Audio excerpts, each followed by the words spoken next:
Kundapura style ಮೊಳಿ ಸುಕ್ಕ ಮಾಡೋದು ಹೇಗೆ ಅಂತ ಹೇಳ್ತೀನಿ. 1 kg ಮೊಳಿ ತಗೊಂಡಿದ್ದೇನೆ. 2 ಟೊಮೊಟೊ, 2 ಈರುಳ್ಳಿ ಅದನ್ನು ಸಣ್ಣದಾಗಿ ಹೆಚ್ಚಿಟ್ಕೊಂಡಿದ್ದೇನೆ. ಒಂದು ಕುಕ್ಕರನ್ನು ತೆಗೆದುಕೊಂಡು ಎಣ್ಣೆಯನ್ನು ಹಾಕಿ ಹೆಚ್ಚಿಟ್ಟಂತಹ ಈರುಳ್ಳಿಯನ್ನು ಕೆಂಪಗಾಗುವವರೆಗೆ ಚೆನ್ನಾಗಿ ಫ್ರೈ ಮಾಡಿಕೊಳ್ಳಿ. ನಂತರ ಫ್ರೈ ಆದ ಈರುಳ್ಳಿಗೆ ಹೆಚ್ಚಿಟ್ಟಂತಹ ಟೊಮೊಟೊಯನ್ನು ಸೇರಿಸಿ ಒಂದು 5 ನಿಮಿಷಗಳ ಕಾಲ ಚೆನ್ನಾಗಿ ಫ್ರೈ ಮಾಡಿಕೊಳ್ಳಿ. ನಂತರ ಇದಕ್ಕೆ ಚೆನ್ನಾಗಿ ತೊಳೆದಿಟ್ಟಂತಹ ಮೊಳಿಯನ್ನು ಸೇರಿಸಿ ಚೆನ್ನಾಗಿ ಮಿಕ್ಸ್ ಮಾಡಿಕೊಂಡು 1 ಲೋಟ ನೀರನ್ನು ಸೇರಿಸಿ ಚೆನ್ನಾಗಿ ಬೇಯಿಸಿಕೊಳ್ಳಿ.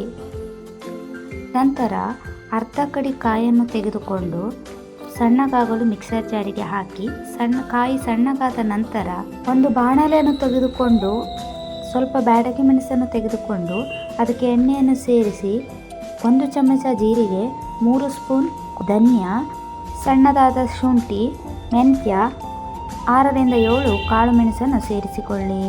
ಸಣ್ಣಗಾದಂಥ ಕಾಯಿಯನ್ನು ಇದಕ್ಕೆ ಹಾಕಿ 2 ನಿಮಿಷಗಳ ಕಾಲ ಫ್ರೈ ಮಾಡಿಕೊಳ್ಳಿ.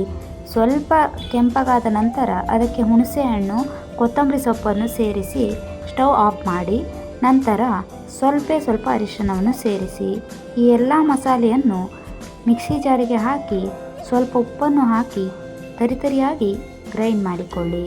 ಈ ಮಸಾಲೆಯನ್ನು ಬೆಂದಂತಹ ಮೊಳಿಗೆ ಸೇರಿಸಿ ಮೊಳಿಗೆ ರುಚಿಗೆ ತಕ್ಕಷ್ಟು ಉಪ್ಪನ್ನು ಹಾಕಿ ಈ ಮಸಾಲೆಯನ್ನು ಸೇರಿಸಿ ಚೆನ್ನಾಗಿ ಮಿಕ್ಸ್ ಮಾಡಿ 5 ನಿಮಿಷಗಳ ಕಾಲ ಕುದಿ ಬರಲು ಬಿಡಿ.